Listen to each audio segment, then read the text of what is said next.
आजकल जंगल में रोज बारिश हो रही थी। पक्षी उस बारिश की वजह से कठिनाइयों का सामना कर रहे थे। वहीं कालू का बेटा जग्गू रो रहा था। मम्मा, मुझे भूख लगी है, कुछ खाने को दो मम्मा। जग्गू चुप करके सो जा। देख नहीं रहा है बाहर कितनी तेज बारिश हो रही है। हम भोजन लेने नहीं जा सकते। मम्मा, भूखे पेट नींद नहीं आ रही है। एक बार बोला ना, भोजन नहीं है, चुप करके सो जाओ। अरे गोरी, इसमें जग्गू का क्या कसूर? उसे इस तरह मत डांटो, बेचारा 3 दिनों से भूखा है। कालू जी, आप कैसे भी करके थोड़ा सा भोजन लेकर आए। गोरी, कल मैं गया था भोजन लेने, लेकिन हर तरफ बस पानी ही पानी है। जंगल में तो कहीं भी भोजन का नामो निशान तक नहीं है। मुझे पता था कालू जी, आप यही बोलोगे। मैं अपने बच्चे को और तड़पता नहीं देख सकती। मैं जा रही हूँ भोजन ढूंढने। गोरी, ध्यान से जाना, बाहर भूखे चील भी शिकार की तलाश में होंगे। तो क्या करूँ? चील के डर से ना जाऊँ? मरूं या जीऊं, मुझे अपने बेटे के लिए जाना ही पड़ेगा। गोरी कौवी अपनी जान की परवाह न करते हुए तेज बारिश में निकल पड़ती है। उधर रानो चिड़िया के भी बच्चे भूखे थे।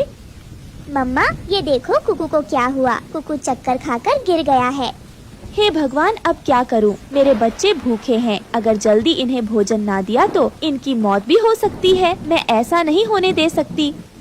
रानो चिड़िया कुकू के मुंह में बारिश का पानी डालती है। कुकू उठकर बैठ जाता है। कुकू बेटा, अब आपकी तबीयत कैसी है? मेरी तबीयत ठीक है मम्मा, पर मुझे भूख लगी है। हाँ कुकू बेटा, मैं जानती हूँ आपको भूख लगी है। भोजन न करने की वजह से आप दोनों को कमजोरी हो गई है। इसी वजह से आपको चक्कर आ गए। ऐसी बारिश में मैं कहाँ से भोजन ढूंढ कर लाऊं? दूर दूर तक जंगल में पानी भरा हुआ है। तो मम्मा, क्या हम बिना भोजन के मर जाएंगे? नहीं गुड़िया बेटी, मैं ऐसा नहीं होने दूंगी। आप कुकू का ध्यान रखना। मैं भोजन ढूंढने जाती हूँ। बच्चों, तेज बारिश हो या आंधी तूफान, मुझे भोजन ढूंढने जाना ही पड़ेगा। रानो चिड़िया भी भोजन ढूंढने निकल पड़ती है। रास्ते में उसे एक भूखा चील पकड़ लेता है। हो गया मेरे भोजन का इंतजाम। हो गया। कितने दिनों से इस बारिश की वजह से मैं भूखा था, लेकिन आज शिकार खुद चलकर मेरे पास आ गया है। छोड़ दो, मुझे छोड़ दो। भगवान के लिए मुझे जाने दो। मेरे 2 छोटे छोटे बच्चे हैं। मेरे बच्चे कई दिनों से भूखे के लिए भोजन ढूंढने आई थी। चुप, एकदम चुप। अगर तुझे छोड़ दिया तो मैं भूखा मर जाऊंगा। आज तो मैं तुझे खाकर अपनी भूख मिटा कर ही रहूंगा। उसी समय भोजन ढूंढते हुए गोरी को भी उधर से गुजर रही होती है। तभी वो रानो चिड़िया को चील के चंगुल में फंसा हुआ देख लेती है। अरे बाप रे बाप, मुझे इस चिड़िया को बचाना होगा। मुझे लगता है चिड़िया भी इस बारिश में अपने बच्चों के लिए दाना लेने आई होगी और इस जालिम चील ने इसे पकड़ लिया होगा। गौरी कौवी झट से एक मोटी लकड़ी से चील के सिर पर वार करती है। वो चील कौवी के वार को सहन नहीं कर पाता और वहीं बेहोश हो जाता है। तभी गौरी कौवी और रानो चिड़िया वहाँ से भाग जाती है। रानो चिड़िया, तुम ठीक तो हो ना? हाँ गोरी बहन, मैं ठीक हूँ। अगर आप समय पर नहीं आती तो मैं आज चील का खाना बन गई होती। आपका बहुत बहुत शुक्रिया गोरी बहन। आपका यह एहसान मैं मरते दम तक नहीं भूलूंगी। आपने मेरी जान बचाकर मेरे बच्चों पर उपकार किया है, मुझे नया जीवन दान दिया है। रानो चिड़िया, अब इतनी भी मेरी तारीफें ना करो। अरे बाप रे बाप, मैं तो भूल ही गई। मैं भोजन लेने आई थी। मेरा बच्चा 3 दिनों से भूखा है। गौरी बहन, भोजन लेने तो मैं भी आई हूँ। बच्चों को कमजोरी से चक्कर भी आने लगे हैं। चलिए हम दोनों साथ साथ भोजन ढूंढते हैं। थोड़ी दूर जाने पर रानो चिड़िया गौरी को रोकती है। गौरी बहन, रुके रुके, ये देखें, यहाँ इंसानों का टेंट लगा पड़ा हुआ है। मुझे विश्वास है हमें खाने के लिए यहाँ पर जरूर कुछ न कुछ मिलेगा। आप चलिए मेरे साथ। फिर वो दोनों खाना ढूंढने लगती है। तभी रानो चिड़िया को वहाँ मैगी पड़ी हुई दिखाई देती है। अरे गौरी बहन, ये देखें, यहाँ पर बहुत सारी मैगी पड़ी है। तभी गौरी कौवी उस मैगी को खाने लगती है। अरे रानो बहन, ये मैगी तो बहुत ही ज्यादा स्वादिष्ट है। चलो इस मैगी को अपने बच्चों के लिए ले चलते हैं। वो इसे खाकर बहुत खुश होंगे। ये कहकर वो दोनों अपने बच्चों के लिए बहुत सारी मैगी ले जाती है और अपने बच्चों को वो मैगी खिलाती है। मैगी खाकर रानो चिड़िया के बच्चे बहुत खुश होते हैं और अपनी माँ से कहते हैं, माँ, ये मैगी तो बहुत स्वादिष्ट है। आप जानती हैं कितने दिनों बाद मैंने पेट भर का खाना खाया है। हाँ हाँ माँ, कुकू बिल्कुल ठीक कह रहा है। माँ, मेरा मन शाम को मैगी के कुरकुरे पकोड़े खाने को कर रहा है। क्या आप हमारे लिए मैगी के पकोड़े बना दोगी? हाँ बच्चों, मैं शाम को तुम लोगों के लिए मैगी के पकौड़े बना दूंगी। फिर रानो चिड़िया शाम को मैगी के पकौड़े बनाती है और बच्चों को खाने के लिए देती है। माँ, पकौड़े बहुत अच्छे बने हैं। इस बारिश के मौसम में आप मैगी के पकौड़े बनाकर पक्षियों को क्यों नहीं बेचती? माँ, मुझे विश्वास है ये मैगी के कुरकुरे पकौड़े सब पक्षियों को बहुत पसंद आएंगे। इस तरह आपकी अच्छी कमाई भी हो जाएगी। अपनी बेटी की बात सुनकर रानो बहुत खुश होती है। हाँ गुड़िया बेटी, ये आइडिया तो बहुत अच्छा है। मैं ऐसा ही करूँगी। जंगल में मैगी के कुरकुरे पकौड़े बनाकर बेचूंगी। बारिश रुकने के बाद रानो चिड़िया मैगी के पकौड़े बनाकर बेचने लगती है। पकौड़े ले लो, गर्मा गर्म मैगी के पकौड़े ले लो। जो एक बार खाएगा तो बार बार आएगा। रानो की आवाज सुनकर वहाँ पक्षियों की भीड़ लग जाती है। अरे रानो बहन, इन मैगी के पकौड़े की खुशबू तो बहुत अच्छी आ रही है। जरा एक प्लेट लगाना तो सही। अरे हम भी तो चक्कर देखें, आखिर ये मैगी के पकौड़े कैसे हैं? जी तोते भैया, क्यों नहीं, मैं अभी आपको एक प्लेट मैगी के पकोड़े देती हूँ। वो मैगी के पकोड़े खाकर हरिया तोता उनकी खूब तारीफ करता है। इस तरह रानो चिड़िया की मैगी के पकोड़े की दुकान खूब अच्छे से चलने लगती है। तभी अचानक से एक दिन उस जंगल में वो चील जिस पर गोरी ने हमला किया था, वो वहाँ उसे ढूंढता हुआ आ जाता है। इसी जंगल में वो कौवी और चिड़िया रहती है जिसने उस दिन मुझ पर हमला किया था। मैं उन दोनों को नहीं छोड़ूंगा, अपना बदला लेकर रहूंगा। ये कहते हुए उसकी नजर रानो चिड़िया की मैगी के पकौड़े की दुकान पर पड़ती है। अरे ये तो वो ही चिड़िया है जिसे मैंने उस दिन पकड़ा था, पर उस दिन कौवी ने इसे बचा लिया था। लेकिन कोई बात नहीं, आज इस चिड़िया से अपना हिसाब पूरा कर लेता हूँ। उस कौवी से बाद में निपट लूंगा। ये कहकर चील रानो चिड़िया की दुकान पर जाता है और उसकी दुकान पर तोड़ फोड़ मचाना शुरू कर देता है। अरे चील भाई, आप ऐसा क्यों कर रहे हैं? कितनी मुश्किल से मैंने अपना ये ठेला लगाया था। इन मैगी के पकोड़े को बेचकर ही तो मैं अपने बच्चों का पेट पाल रही थी। आपने मुँह गरीब के पेट पर लात मारकर अच्छा नहीं किया। हे चिड़िया, तू चुप हो जा। मुझे मत बता क्या सही है क्या गलत है। शुक्र मान मेरा जो तेरी जान नहीं ले रहा। बस तेरा मैगी के पकौड़े का ठेला ही तोड़ा है, वो भी तुझे सबक सिखाने के लिए। ये कहकर चील वहाँ से चला जाता है। रानो चिड़िया अपना टूटा हुआ ठेला देखकर बहुत रोती है। तभी गोरी कौवी वहाँ आती है। अरे रानो, क्या हुआ? तुम इस तरह क्यों रो रही हो? और तुम्हारा ये ठेला किसने तोड़ा? बताओ मुझे। फिर रानो चिड़िया गोरी कौवी को सारी बात बताती है, जिसे सुनकर गोरी कौवी को बहुत गुस्सा आता है। रानो, उस चील की इतनी हिम्मत, उसने तुम्हारा मैगी के पकोड़े का ठेला तोड़ दिया। मैं उसे ऐसे जाने नहीं दूंगी, उसे इस गलती की सजा जरूर दूंगी। तू इस तरह हिम्मत मत हार। ये कहकर गौरी कौवी और रानो चिड़िया जंगल के सभी पक्षियों को इकट्ठा करती है और उस चील के सारे जुल्मों के बारे में बताती है। तभी रानो चिड़िया कहती है, पक्षियों, आज उसने मेरा ठेला तोड़ा है, कल को वो आप सबको भी नुकसान पहुंचा सकता है। इस तरह हम उसके सामने घुटने नहीं टेक सकते हैं। मेरे पास एक प्लान है जिसमें आप सबको मेरी मदद करनी होगी। फिर रानो सब पक्षियों को अपना प्लान बताती है, जिसे सुनकर वो सब रानो का साथ देने के लिए तैयार हो जाते हैं। अगले दिन वो चील गौरी को ढूंढता हुआ फिर से उस जंगल में आता है। तभी वो चील गौरी को नदी पर पानी पीता हुआ देखता है। जैसे ही वो उस पर हमला करने के लिए आगे बढ़ता है, तभी वो रानो चिड़िया के बिछाए हुए जाल में फंस जाता है। बचाओ, कोई मुझे बचाओ, निकालो इस जाल से, निकालो मुझे, मैं तुम सबको छोड़ूंगा नहीं। चील भैया, अब भूल जाओ कि तुम कभी इस जाल से बाहर निकल पाओगे। ये तुम्हें तुम्हारे गलत कर्मों की सजा मिल रही है। इस तरह वो चील उस जाल में हमेशा के लिए कैद हो जाता है। वहीं रानो चिड़िया जंगल में मैगी के पकौड़े बेचकर अपने बच्चों के साथ खुशी खुशी रहने लगती है। दोस्तों, आपको हमारी आज की कहानी कैसी लगी? हमारी कहानी को लाइक करें, कमेंट करके अपनी राय हमें दें। आपके कमेंट और लाइक हमारे हौसले को बढ़ाते हैं। अगर आप हमारे चैनल पर नए आए हैं तो हमारे चैनल को सब्सक्राइब करना ना भूले। आपका धन्यवाद। चील भाई, मुझ पर थोड़ा रहम करो। यहाँ से कुछ ही दूरी पर मेरे बच्चे भूखे प्यासे बैठे हैं। वो मेरा इंतजार कर रहे होंगे। मुझे एक बार उन्हें देखकर आने दो। मैं उन्हें भोजन देकर वापस आ जाऊंगी। प्लीज चील भाई, मेरा विश्वास करो, फिर आप मुझे खा लेना। ठीक है चिड़िया, तो फिर तुम चली जाओ, लेकिन जल्दी वापस आना, मैं तुम्हारा यहीं इंतजार कर रहा हूँ। कश्मीर के एक जंगल में दो पति पत्नी रहा करते थे। कुछ दिनों बाद रानो चिड़िया 2 अंडे देती है। तब उनमें से 2 प्यारी प्यारी बेटी निकलती हैं, जिन्हें देखकर टुन्नू चिढ़ा नाराज हो जाता है और वह अपनी पत्नी से कहता है, अब इन बेटियों को बहुत सारा दहेज देना पड़ेगा और एक दिन ये अपने ससुराल चली जाएंगी, फिर बुढ़ापे में मेरा क्या होगा। अरे आप नाराज क्यों होते हो? अगली बार हमारे घर में बेटा आ जाएगा। देखो तो हमारी ये दोनों बेटियां कितनी प्यारी हैं। आप इन बेटियों को एक बार गले से तो लगा लो। लेकिन टुन्नू को तो बेटा ही चाहिए था। वो घर से बाहर चला जाता है। कुछ महीने बाद रानो चिड़िया फिर से एक अंडा देती है। पता नहीं इस बार अंडे से बाहर बेटा आएगा या फिर बेटी। हे भगवान, इस बार मुझे बेटा ही देना। मेरी विनती सुन लेना भगवान। रानो को इसी की चिंता सताने लगती है और वो काफी कमजोर पड़ गई और बीमार भी पड़ गई। जब इस बात का पता उसकी सहेलियों को चलता है तो वो उससे मिलने उसके घर आती हैं।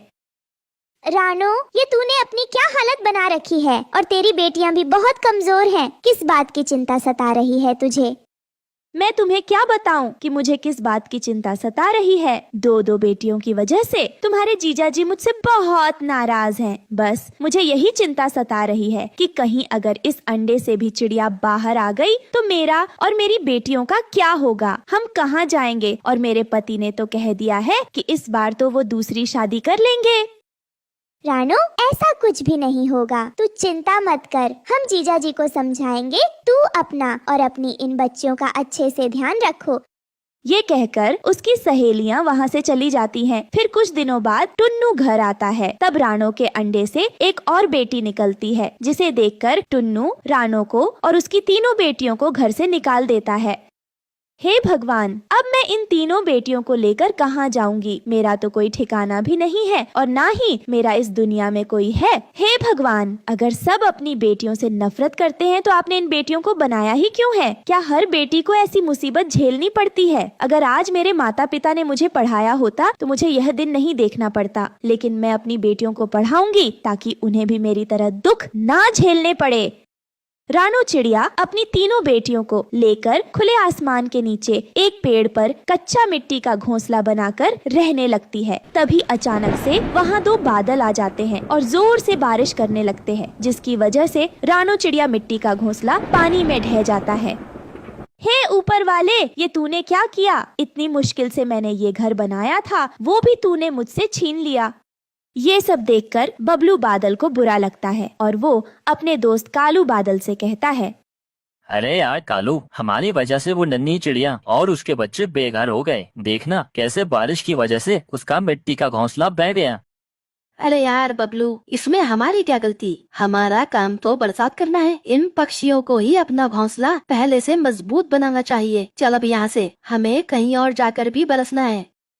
वहीं बेबस रानो चिड़िया अपने बच्चों से कहती है, बच्चों, तुम तीनों यही पेड़ की डाल पर मेरा इंतजार करो। मैं अभी तुम्हारे लिए भोजन और घोंसले का इंतजाम करती हूँ।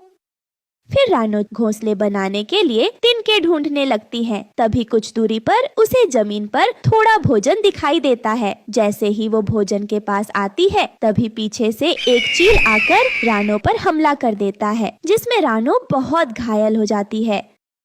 चील भाई, मुझ पर थोड़ा रहम करो। यहाँ से कुछ ही दूरी पर मेरे बच्चे भूखे प्यासे बैठे हैं। वो मेरा इंतजार कर रहे होंगे। मुझे एक बार उन्हें देखकर आने दो, मैं उन्हें भोजन देकर वापस आ जाऊंगी। प्लीज चील भाई, मेरा विश्वास करो, फिर आप मुझे खा लेना। ठीक है, यही बात है तो तू जा। मैं तुझे थोड़ी देर के लिए आजाद कर रहा हूँ, पर जल्दी आना अपने बच्चों को भोजन देकर। मैं तब तक यहाँ तेरा इंतजार करता हूँ। और याद रखना, अगर तू वापस नहीं आई तो मैं तेरे बच्चों को भी खा जाऊंगा। फिर रानो चिड़िया जल्दी से अपने बच्चों को भोजन देने चली जाती है। तभी उसे रास्ते में बबलू बादल मिलता है। वो उससे पूछता है, क्या हुआ चिड़िया, तुम इतनी जल्दी में कहाँ जा रही हो और तुम्हारी ये हालत किसने की? बताओ मुझे। बादल भैया, मैं आपको क्या बताऊं, मेरे पति ने मुझे मेरी 3 बेटियों के साथ घर बाहर निकाल दिया। मैंने बड़ी मुश्किल से अपने लिए जैसे तैसे करके एक मिट्टी का कच्चा घोंसला बनाया, पर वो भी तेज बारिश में बह गया। मैं अपने बच्चों को पेड़ की डाल पर छोड़कर नया घर बनाने के लिए तिनके लेने गई थी। तभी उस दुष्ट चील ने मुझ पर हमला कर दिया। अब भी मैं उस चील से कुछ समय की मोहलत लेकर अपने बच्चों को ये भोजन देने और उनसे अलविदा कहने जा रही थी। ये सब सुनकर बबलू बादल बहुत दुखी होता है। रानो बहन, मुझे माफ करना, मेरी वजह से तुम्हारा वो मिट्टी का घर बह गया। मुझे बिल्कुल भी पता नहीं था कि उस कच्चे घर में तुम अपने बच्चों के साथ रह रही हो, वरना मैं वहाँ कभी बारिश नहीं करता। लेकिन तुम परेशान मत हो, मैं सब कुछ ठीक कर दूंगा। रानो, मैं तुम्हें रहने के लिए एक जादुई फलों का घर दूंगा, जिसमें तुम अपनी तीनों बेटियों के साथ आराम से रह सकोगी। ये कहकर बादल रानो चिड़िया को जादुई फलों का घर देता है, जिसे देखकर रानो चिड़िया बहुत खुश होती है। वो घर तरह तरह के फलों से मिलकर बना होता है। बादल भैया, आपका बहुत बहुत शुक्रिया जो आपने हमें ये जादुई फलों का घर दिया। मैं आपका ये एहसान कभी नहीं चुका पाऊंगी। फिर बादल वहाँ से चला जाता है और रानो चिड़िया अपनी तीनों बेटियों के साथ बादल के दिए हुए जादुई फलों के घर में रहने लगी। वहीं दूसरी तरफ चील जंगल में रानो का इंतजार करते हुए थक गया और गुस्से में उसे ढूंढने के लिए निकल गया। इस चिड़िया ने मुझे धोखा देकर अच्छा नहीं किया। अब मैं इसे और इसके बच्चों को भी जिंदा नहीं छोड़ूंगा। थोड़ी दूर चलते ही चील को एक फलों का घर दिखाई देता है। अच्छा, मुझे लगता है इसी घर में वो चिड़िया रहती है। अब मैं उसे बिल्कुल भी छोड़ूंगा नहीं। ए चिड़िया, मैं जानता हूँ तू इसी फलों के घर में रहती है, इसलिए अच्छा रहेगा तू खुद घर से बाहर निकला, वरना मैं तेरा घर तोड़ दूंगा। चील, तुम यहाँ से चले जाओ, मैं इस घर से बाहर नहीं आऊंगी। अच्छा, तो तू ऐसे नहीं मानेगी। रुक, मैं तेरे घर को ही तोड़ दूंगा। ये कहकर चील रानो चिड़िया के जादुई फलों के घर को तोड़ने की कोशिश करता है, लेकिन तभी उसे एक जोर का झटका लगता है, जिसकी वजह से वो जमीन पर जा गिरता है। अरे अरे क्या, अरे मर गया रे, अरे भागो यहाँ से। ये कहकर वो चील डर के मारे वहाँ से भाग जाता है। फिर इस तरह से रानो चिड़िया बादल के दिए हुए जादुई फलों के घर में अपनी तीनों बेटियों के साथ खुशी खुशी रहने लगती है। दोस्तों, आपको हमारी आज की कहानी कैसी लगी? हमारी कहानी को लाइक करें, कमेंट करके अपनी राय हमें दें। आपके कमेंट और लाइक हमारे हौसले को बढ़ाते हैं। अगर आप हमारे चैनल पर नए आए हैं तो हमारे चैनल को सब्सक्राइब करना ना भूले। आपका धन्यवाद। आ जाओ सब लोग, खाना बन गया है। माँ, आज तो बहुत अच्छी खुशबू आ रही है। क्या बनाया है खाने में? तुम लोगों के मनपसंद दाल चावल। माँ, आज तो खाने में दाल चावल है। माँ, दाल चावल तो बहुत महंगे हैं, तो आपने दाल कैसे खरीदी? आज जब मैं आम बेचकर घर आ रही थी तो वो रास्ते में एक बहुत बड़ा घर बन रहा था। वहाँ पर एक मजदूर की कमी थी। लकड़ी उठाने के लिए मैं चली गई। लकड़ी उठाने के बदले मुझे 100 रुपए मिले थे, तो उसी से मैं तुम लोगों के लिए दाल चावल ले आई। तुम लोगों को रोज रोज सूखा खाना खाते हुए देखकर मुझे बहुत दुख होता था। माँ, हम तो सूखा दाना खाकर भी खुश हैं। आपको हमारे खाने के लिए इतनी मेहनत करने की क्या जरूरत है? जिस उम्र में आपको आराम करना चाहिए, उस उम्र में आप हम लोगों का पेट पालने के लिए कितनी मेहनत करती है। पगली, मैं मेहनत नहीं करूँगी तो और कौन करेगा? आखिर मैं तुम्हारी माँ हूँ। चलो अब जल्दी से खाना खा लो, वरना खाना ठंडा हो जाएगा। रानो अपनी 5 बेटियों को खाना परोसती है और एक प्लेट में खाना लेकर आंगन में लगे बड़े से आम के पेड़ के पास जाती है। मेरे प्यारे आम के पेड़, देख आज मैं तेरे लिए क्या लेकर आई हूँ। ये दाल और चावल हैं। देखते देखते तू कब इतना बड़ा हो गया, मुझे पता ही नहीं चला। तू भले ही एक मामूली आम का पेड़ है, लेकिन मेरे लिए मेरे परिवार के सदस्य जैसा है। रानो चिड़िया खाने की थाली को उस पेड़ के पास रखकर पेड़ पर प्यार से पंख सहलाती है और अपने घर के अंदर चली जाती है। रानो चिड़िया जिस दिन से उस जंगल में आई थी, तब से ही रानो ने इस आम के पेड़ को बड़े प्यार से सींचकर बड़ा किया था। रानो चिड़िया आम के पेड़ से आम लेकर बाजार में उसे बेचकर अपना और अपने बेटियों का गुजारा करती थी। एक दिन आप खाना छोड़कर यहाँ इस पेड़ को पानी दे रही हो। अगर एक दिन पानी नहीं दोगे तो क्या हो जाएगा? बेटी, पेड़ों में भी हमारी तरह जान होती है, इसीलिए समय समय पर इन्हें पानी देना चाहिए। हम तो भूख लगने पर खाना मांगकर खा लेते हैं, लेकिन ये तो बेजुबान होते हैं। इन्हें कोई तकलीफ होगी तो हमें कैसे बताएंगे? माँ, आप तो इस आम के पेड़ को बिल्कुल अपनी बेटियों की तरह प्यार करती हो। रानो चिड़िया का आम के पेड़ को समय समय पर पानी देना और उसका ख्याल रखना जीवन का एक हिस्सा बन गया था। अरे घर पर कोई है क्या? कालू सेठ, तू यहाँ? तेरी हिम्मत कैसे हुई मेरे घर में कदम रखने की? मैंने तुझे कहा था ना, मेरे घर के आसपास भटकने की कोशिश भी मत करना। पैर कब्र में लटक रहे हैं पर जुबान तेरी कैंची की तरह चल रही है। देख, अभी भी प्यार से समझा रहा हूँ, अपनी जमीन को मेरे नाम कर दे। बदले में मैं तुझे अच्छे पैसे भी दे रहा हूँ। मुझे इस जमीन पर एक बड़ा सा ढाबा बनाना है। ये जमीन मेरे पति की मेहनत की कमाई की है। मैं इसे किसी भी हालत में नहीं बेचूंगी, समझे? चला जा यहाँ से। अभी तो मैं जा रहा हूँ, लेकिन एक दिन इस जमीन पर तो मैं कब्जा करके ही रहूँगा। इतना कहकर कालू सेठ वहाँ से चला जाता है। कालू सेठ की नजर बहुत समय से रानो चिड़िया की जमीन पर थी। ऐसे ही समय गुजरता रहा और एक रात, हे भगवान, ये बिन मौसम बारिश कैसे हो रही है? अभी अभी तो पेड़ पर ताजे ताजे आम आए हैं। अगर इसी तरह बारिश और हवाएं चलती रहीं तो सारे आम खराब हो जाएंगे। लेकिन माँ, अब हम लोग इसमें क्या कर सकते हैं? मैं ऐसा नहीं होने दूंगी। अगर आम खराब हो गए तो मैं तुम लोगों का पेट कैसे भरूंगी? रानो चिड़िया अपने घर में रखे एक बड़े से तिरपाल को लेती है और बारिश में भीगते हुए जाकर अपने आम के पेड़ को तिरपाल उड़ा देती है, जिससे आम बारिश और हवाओं से बच जाता है। लेकिन ज्यादा मौसम खराब होने की वजह से बिजली सीधे रानो चिड़िया पर गिरती है और वहीं पर रानो की मौत हो जाती है। उसकी बेटियां अब अनाथ हो चुकी थी। उसकी बेटियां इस सदमे से अभी उभरे ही नहीं थे। तभी चलो चलो, ये रोना धोना बंद करो और मकान खाली करो। ये घर हमारा है तो हम क्यों खाली करें? चले जाओ यहाँ से, वरना हम तुम्हारी पुलिस को शिकायत करा देंगे। एक नोटों की गड्डी पुलिस के मुंह पर मारूंगा ना, तो वो खुद तुम लोगों का घर खाली करवाएंगे, समझे? कालू सेठ और उसके गुंडे पांचों बहनों को धक्के देकर घर से बाहर निकाल देते हैं और कालू सेठ उनके घर पर ताला लगाकर चला जाता है। जिसके बाद बहनें अपने ही आंगन के बाहर बेसहारा पक्षी की तरह रो रही होती हैं।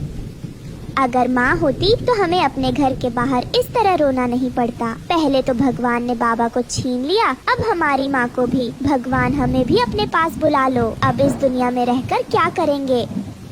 ये सब कुछ इस पेड़ की वजह से हुआ है। अगर ये आम का पेड़ हमारे आंगन में नहीं होता तो हमारी माँ घर के बाहर नहीं जाती और न ही हमारी माँ पर बिजली गिरती। ये हमारे परिवार का सदस्य नहीं है, बल्कि हमारी माँ का कातिल है, कातिल। पांचों बहनें बहुत रोती हैं और उसी पेड़ के नीचे सो जाती है। लेकिन जैसे आधी रात होती है तो अचानक, उठो मेरी बहनों, उठ जाओ। इतनी रात को कौन है? एक तो इतनी मुश्किल से खाली पेट में नींद आई थी, इस आवाज ने तो मुझे जगा दिया।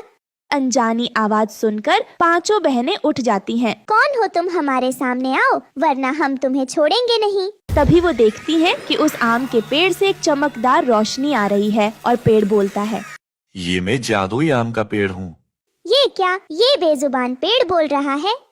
मैं कोई साधारण पेड़ नहीं हूँ, बल्कि एक जादुई आम का पेड़ हूँ। तुम्हारी माँ ने मेरे बचपन से लेकर बड़े होने तक मुझे प्यार से सींचा है। हर दिन वो मेरे लिए खाना लेकर आती थी। हमेशा उन्होंने मुझे अपने बेटे की तरह प्यार किया था, लेकिन मेरी खातिर मेरी आंखों के सामने उनकी मौत हो गई और मैं कुछ नहीं कर पाया। लेकिन आज जब कालू सेठ ने तुम लोगों पर अत्याचार किया और तुम्हें घर से बेघर कर दिया, तो मैं खुद को रोक नहीं पाया। मैं तुम लोगों की मदद करना चाहता हूँ। बताओ, मैं तुम लोगों के लिए क्या करूँ?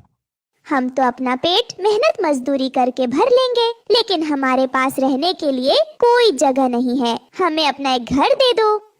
ठीक है, मैं अपने जादू से आम के पेड़ से एक आम के घर में बदल जाऊंगा। लेकिन एक बात याद रखना, ये घर रात में ही रहेगा। सुबह होते ही मैं फिर से आम का पेड़ बन जाऊंगा और रात होते ही फिर से आम का घर। इतना कहते ही वो आम का पेड़ देखते ही देखते एक सुंदर से आम के घर में बदल जाता है। इसके बाद पांचों बहनें उस आम के घर के अंदर जाती हैं और आराम से रात गुजारती हैं। फिर सुबह होते ही फिर से वह आम का घर एक आम के पेड़ में बदल जाता है। एक रात, बहुत भूख लगी है, कुछ खाने को दो ना। सुबह से कुछ भी नहीं खाया है। मालिक ने दिहाड़ी भी नहीं दी है। कह रहा था कल ही दिहाड़ी देगा। वो रोज ऐसा भी हम 2 वक्त की रोटी नहीं खा पा रहे हैं। काश हमारे पास खाने के लिए कुछ होता। इतना बोलते ही उनके सामने खाने की 5 थालियां आ जाती है। ये देखकर पांचों बहनें बहुत खुश होती हैं और पेट भर खाना खाती है। ऐसे ही दिन गुजरते गए, लेकिन एक रात ये क्या हुआ? सुबह जब आया था तो यहाँ तो आम का पेड़ था, रात में आया तो ये आम का घर। इसके अंदर तो रानों की बेटियाँ सो रही हैं। लगता है इसकी बेटियों को काला जादू आता है। कालू सेठ अपने गुंडों के साथ पांचों बहनों के आम के घर में घुस जाता है। तो तुम लोगों को जादू करना भी आता है? हैं? तुम्हारी हिम्मत कैसे हुई मेरी इस जमीन पर आम का घर बनाकर रहने की? कालू सेठ के इतना बोलते ही अचानक उन गुंडों के ऊपर आम की गुठली की बौछार होने लग जाती है। लगातार आम की गुठली उन पर पड़ते रहते हैं, जिससे वो सभी घायल हो जाते हैं और कालू सेठ अपने गुंडों के साथ वहाँ से भाग जाता है। जो जैसा करता है वैसा भरता है। हमारी माँ के अच्छे कर्मों की वजह से हमें ये जादुई आम का घर मिला और आज जादुई आम के घर की वजह से हम लोग बच गए। अब गुड़िया चिड़िया और उसकी बहनें उस जादुई आम के घर में खुशी खुशी रहने लगती हैं। प्यारे दोस्तों, इस कहानी से हमें यही सीख मिलती है कि हमें कभी लालच नहीं करना चाहिए। दोस्तों, आपको हमारी आज की कहानी कैसी लगी? हमारी कहानी को लाइक करें, कमेंट करके अपनी राय हमें दें। आपके कमेंट और लाइक हमारे हौसले को बढ़ाते हैं। अगर आप हमारे चैनल पर नए आए हैं तो हमारे चैनल को सब्सक्राइब करना ना भूलें। आपका धन्यवाद।